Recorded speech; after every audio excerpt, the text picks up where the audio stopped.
Good morning, Jags. This is Fahad. Today is Wednesday, September 30th. Let's get started. Uh, Google and Alibaba. There's news in both of these stocks this morning, and it seems to be hurting Google and helping Alibaba.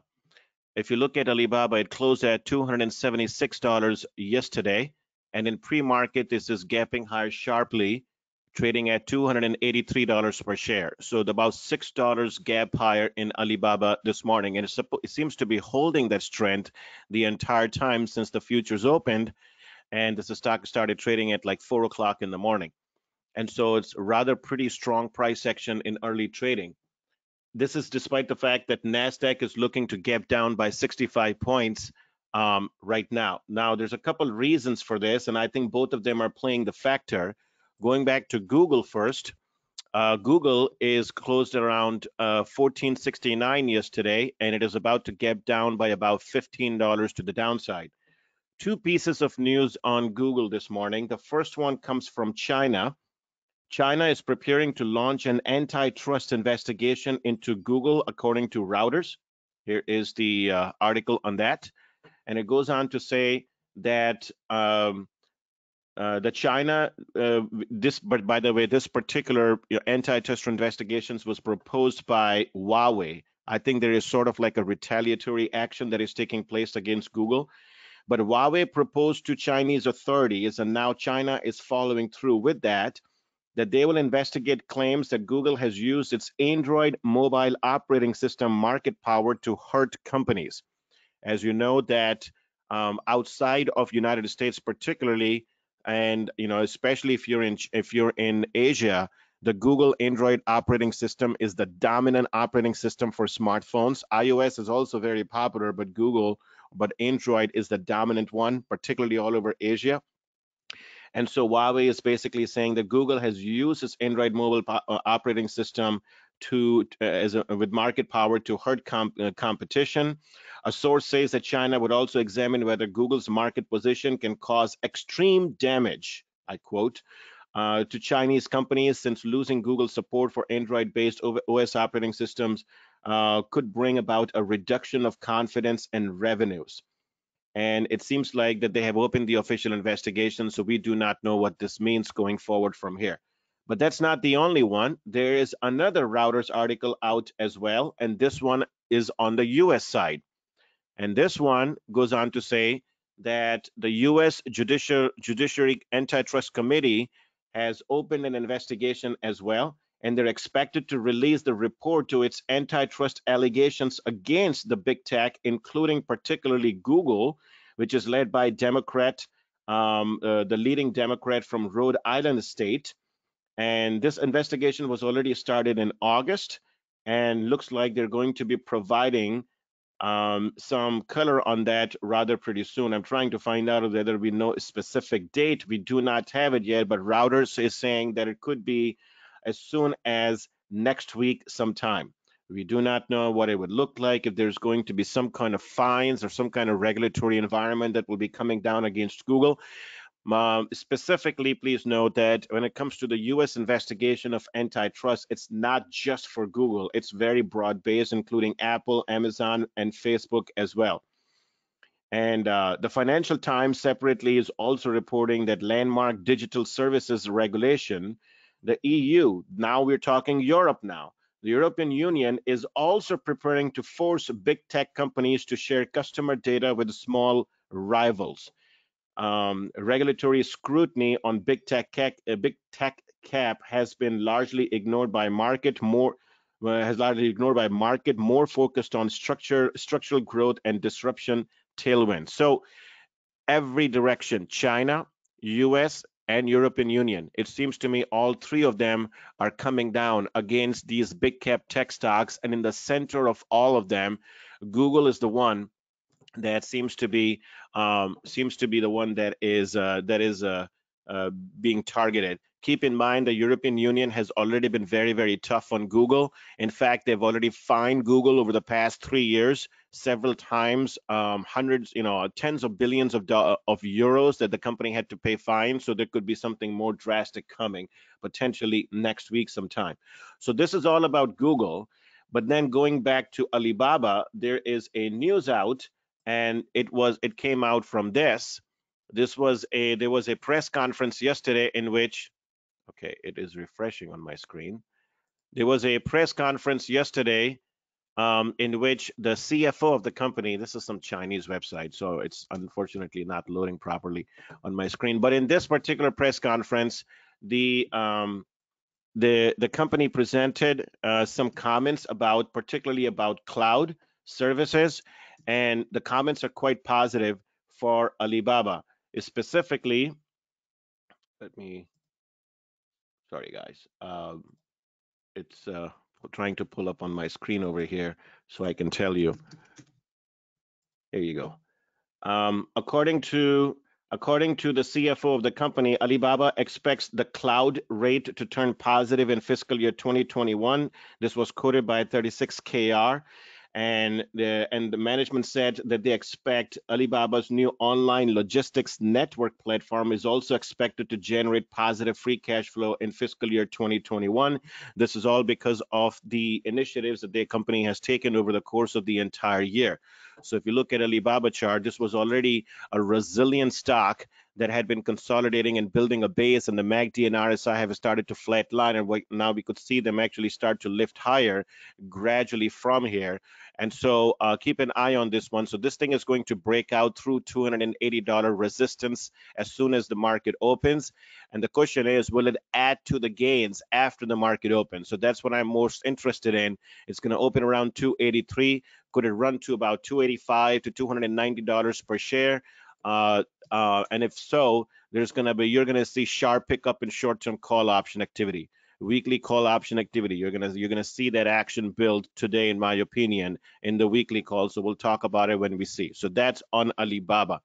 We have a currently open position in Alibaba, just in case if people are wondering. And then once with that said, I do want to touch quickly on TDOC one more time. Yesterday in webinar, I refreshed my bull case in TDOC, and I mentioned specifically by showing this chart that this stock is going to see a breakout pretty soon. It has been attacking this $220 to $225 resistance. We got the RSI bull cross. We have seen the MACD started to lift higher. What we are waiting for is a power candle, high volume power candle breakout. See if that happens today, tomorrow, or pretty soon. So that's on TDOC. I bring this up because there's a note that I was reading after the management presented 2 weeks ago at the virtual conference, which was titled Virtual Primary Care, the Time is Now. Virtual Primary Care, the Time is Now. Management gave this presentation 2 weeks ago, and the comments that I'm reading coming out of that are actually quite positive. Due to the pandemic, the company mentioned that individuals have reduced the healthcare utilization, including screening and preventative care. According to TDOC, in-person primary care office visits declined by 42%, and then almost 80% of the preventative and chronic care visits have been deferred or delayed. And interestingly, 90% of the 20,000 virtual visits to TDOC facilitated each day in April were unrelated to COVID, which means that the adoption for this company materially increased beyond than just what COVID was offering. About 60% of the consumers reported that first use of TDOC platform happened during the pandemic. However, a very large majority, or 90% of those cases were completely unrelated to COVID. And so these are very positive highlights because they continue as the number of cases continue to rise, particularly in Europe. Also, I want to quickly mention a quote from the CEO that came out after the management presented at the Morgan Stanley Healthcare Conference. And I read over here when somebody asked the question about how the business has been performing. This was just last week, and the management said, we were growing in excess of 100%. This was related to the period from April to about July period. And then it goes on to say that the pandemic serves to accelerate the total business by this, whether it's 3 to 5 years of acceleration happening by the factor of 10 times the normal rate, unquote.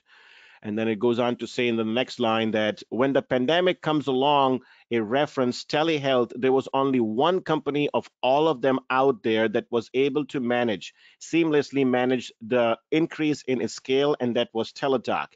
And we took notice of that. There was one clear leader, both in terms of volume, 10 million visits, but also in terms of the ability to seamlessly scale up. So these are very, very positive comments that came out last week at the Morgan Stanley conference, and then 2 weeks ago, similar kind of virtual conference, and it's all discussed over here. So I'm expecting a breakout into the stock through $220, $225 resistance again, and expect a swift move to $240 to $260 per share. That's it from me. Jay? Morning, Todd. Good morning. On my watch list today is a company we've never covered before. It's called Liquidity Services. Ticker is LQDT, so Lima, Quebec, Delta Tango. This is a leading online reverse supply chain marketplace for selling surplus and salvage items. Spans over 500 product categories. It has, according to their investor presentation, company has 3.6 million registered buyers, and the clients and or sellers it works with include the likes of Boeing, Pepsi, Home Depot, Walmart. And to give you an example of what this company would do, take Walmart, for example. Individual goes and buys an item from Walmart. They don't like it, they go back, they return it. Walmart may not put that back on the shelf, so instead it winds up in the warehouse at Liquidity Services, who then essentially refurbishes it, and then it goes to their online site, or it goes to maybe the Amazon marketplace where a seller has the opportunity to sell it. Now I talked about items going to their online site. Well, they have a handful of them. One of them is called govdeals.com, govdeals.com. If you go to this website, you can bid on just a host of different products across multiple categories. You could bid on a boxing ring. You could bid on a forklift. What's the website again? If you go to GovDeals, so GOV and then deals.com. Okay. You'll see tons of different products. They also have a website called secondipity.com. Here you can actually buy a Dell computer, or you can buy a Milwaukee drill set. Now the GovDeals one, that's actually an auction-based site. Two other websites that they operate, allsurplus.com, liquidation.com. But the reason why I brought this stock up, the reason why it caught my attention was because of a Robert W. Baird note yesterday, where they say, we track weekly listing activity on LSI websites, allsurplus.com, liquidation.com, and govdeals.com in order to gauge auction activity. Our recent analysis indicates that GovDeals listings grew by more than 50% quarter over quarter. Moreover, liquidation.com and allsurplus.com also show sequential increases in auctions month over month, which may be more indicative of a counter-cyclical benefit from the current macro environment. Now, I have not had the opportunity to look at their earnings transcript, which did take place at the beginning of August. Now, if you look at the chart, there was a small gap higher when their earnings came out. So needless to say, this is the stock that caught my attention. I'm going to take a look at the conference call, take a look at the transcript, and most likely publish a homepage article on this name. Interesting, off the radar stock. Never heard of it myself until you just brought it up. A small cap, only $263 million in market cap, single-digit stock, and never appeared on my any kind of option scanners or anything. For the last 9 months or the first 9 months of this year, Revenues were down actually 11% year over year, but I wonder if that's because largely affected by COVID. So I would be most interested in finding out what is the normalized trend for this company, Mm-hmm. outside of the COVID disruption that may have happened for a couple months.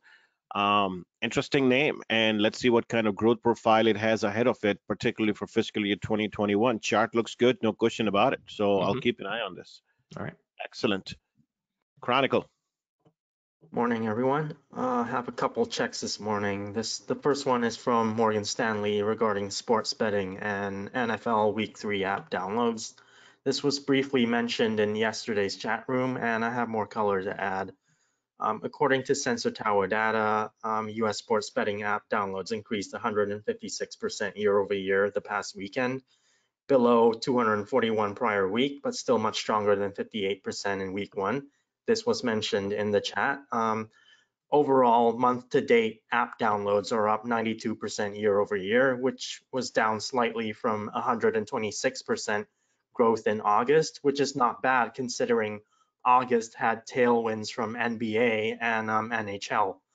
The note goes into pretty comprehensive detail about PENN's Barstool Sportsbook app, but the gist of it is that although Barstool retains a leading 30% share of tracked downloads since launching on September 15th, that lead is now gradually falling off.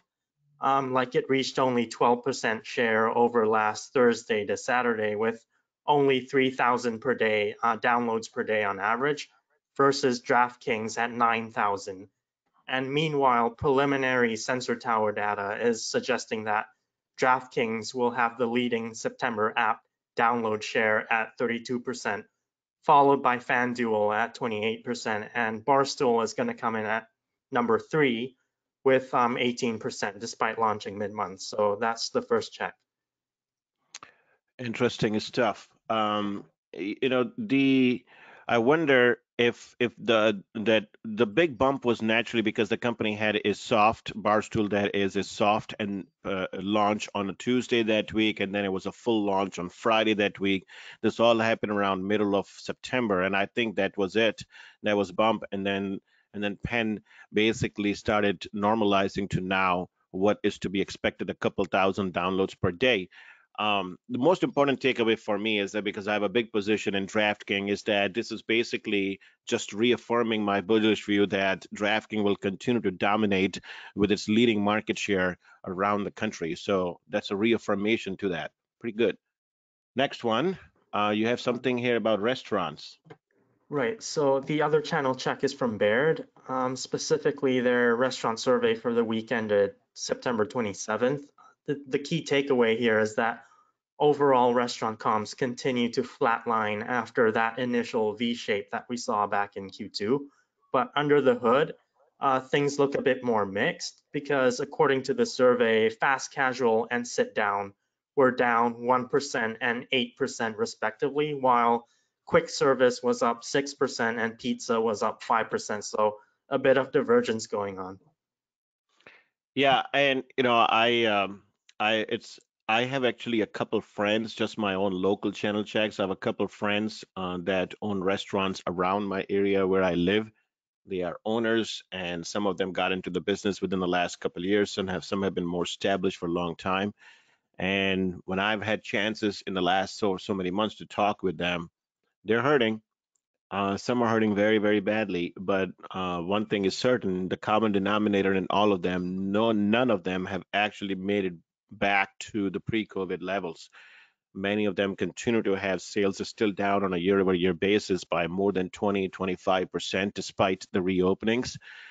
Some have fared better, the ones that have been able to tap on the delivery side of the business, but most of them are just hurting pretty bad from all of this. So that's just my own local channel checks. And the thing is that I think when we look at these channel checks, we have to keep in mind the tapering effects of the $600 per week unemployment insurance that came from the federal government that also ended. And I think that has had also some impact on apparel, restaurant, and a whole bunch of other categories where consumers spend money easily. And so that may also be playing a card here. So interesting stuff. All right. Thank you very much for joining. Good stuff as usual. We'll see you in the chat room shortly.